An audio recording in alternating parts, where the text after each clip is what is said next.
everybody, welcome back to my channel. Today I'm going to talk about the film Super Troopers 3.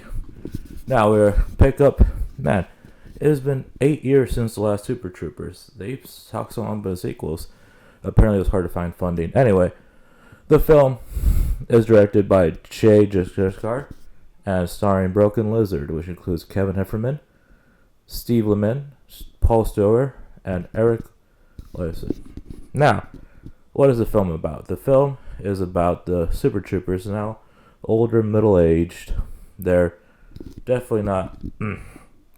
their better years are behind them.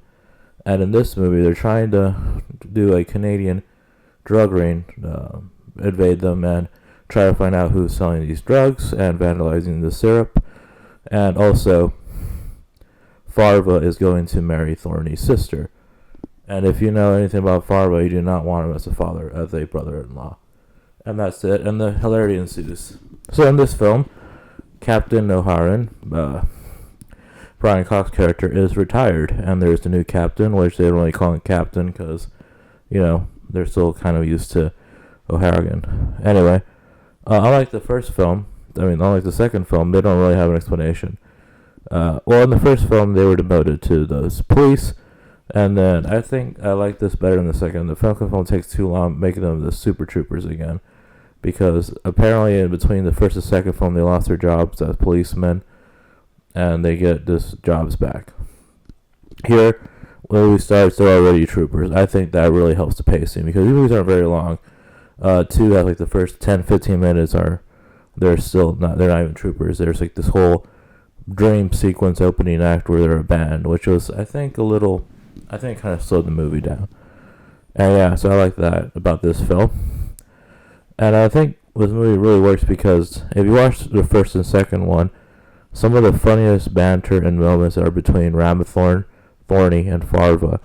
They play off with each other. So a whole movie about Farva trying to become Thorny's brother-in-law is perfect comedy.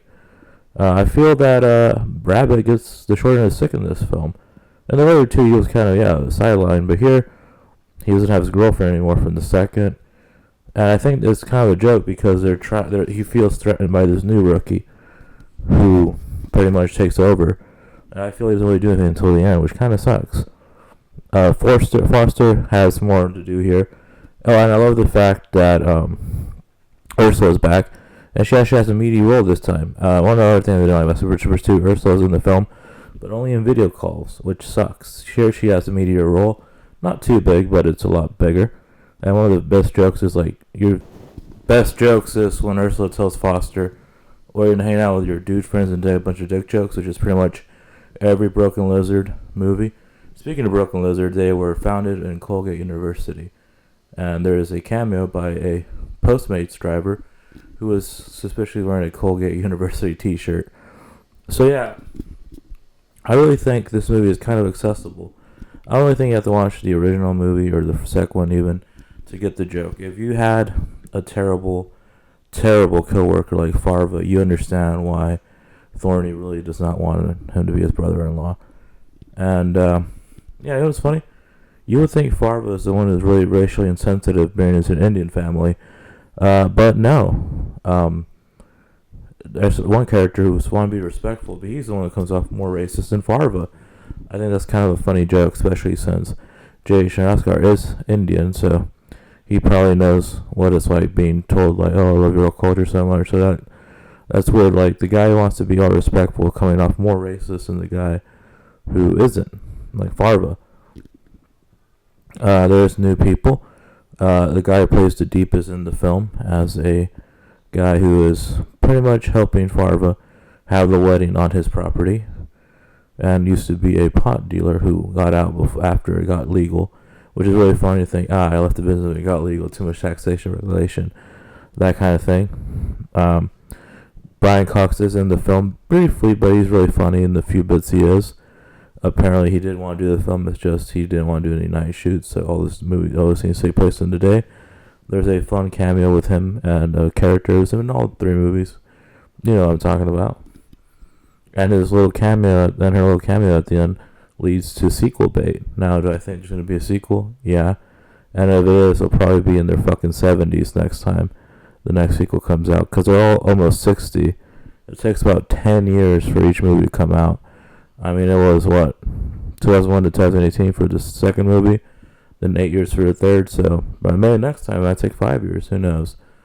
I don't know. The theater I saw it in was empty, but then again, there was a preview screening at 2 p.m., so I don't think the right crowd was there. It was like one dude and one lady. So even there was some really funny scenes. I didn't get a brother's laughter because there was like 4 other people, I think, in total in the theater I was in. But then I think it has some more to the fact I went to a 2 o'clock showing on a Thursday. So I don't really think that's going to show the film. Yeah, I think all of the films have been successful. They're more cult than anything. The first movie was a moderate success. And the second one was crowdfunding, was also a success. If I had to go my ranking, I believe 2 is the worst, 3 is good, and Super Trooper 1 is still a classic. The only reason I don't really like 2 too much is because, like I said, the first 10-20 minutes of them just sticking around, the whole Fred Savage thing wasn't that funny. I didn't do that here. They're still already troopers, which you get straight to the comedy, because that's the stuff we like.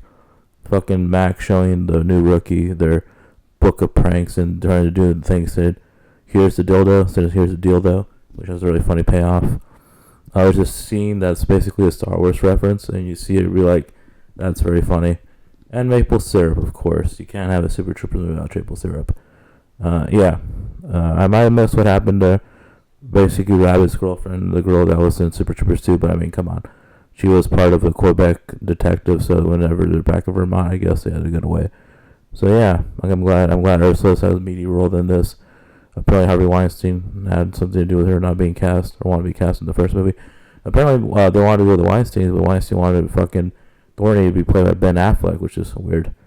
Who knows? Yeah. But yeah, they had Dorman deal with Fox Searchlight, which nowadays, I guess Super Troopers is now a Disney property, since Disney owns Fox and Fox Searchlight. So here we go. Probably whenever this comes out on stream is going to be on Hulu, Disney Plus. So technically you can say, hey, I saw Super Troopers on Disney Plus. Alright, well, yeah, like I said, this is a very fun movie. I really think these guys have been working together so long that they're just funny. Like, watching them is like hanging out with old buddies and shooting the shit, and it's funny, naturally funny. Like, a lot of times it's not even the joke itself that's funny, it's how they committed they are to the bits. There's basically a scene there's always an animal scene in these movies, I feel like. There's the bear scene, well, the rabbit fucking a quote-unquote bear, then a real bear in this movie, and then there's the elephant scene, which I won't spoil, which is really funny. Yeah, I think everyone was great. Even the people playing Thorny's parents were really funny. They had great moments. The lady playing Thorny's sister was good too. She wasn't as prevalent, but she was funny. The new guy playing the new rookie is pretty good. He's a good offset to Rabbit. But like I said, I feel like Rabbit got the short end of the stick. I really do feel Foster and Rabbit are probably the least top potential. Like even Farvo, when he in Super Troopers 2, they made a joke of, hey, me and you never get paired up, and Farvo's like, why would I? You're such a boring dude. I'm like, I wouldn't say Foster's boring. He's the most normal of the bunch, but I don't think normal is funny in a comedy. I feel like normal needs to be offset with wacky for it to be like this nice chemical balance. And of course, Max great. Steve Lemire has not. I think he's one that has aged the least. Like Max still looks older, but he doesn't look as old as like Foster or Rabbit. Rabbit looks about the same. Farva just looks like Farva a little. I think he's gotten thinner over the years. But yeah. Anyway, I feel it was a very decent movie. I feel like it plays well to a crowd. I wish I had a full theater. Because when I saw Super Troopers 2, it was a full theater and it was laughter immensely. So I might have to go watch it again in a bigger theater. Maybe not on a fucking weekday during the day. And yeah, I might go see it again. Yeah, and that's really what I have to say.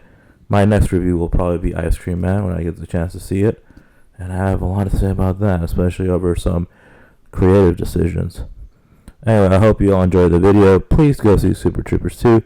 Make it a success so that way we get a 4-part, which was teased very soon. And yeah, that's it. I'll see you all later.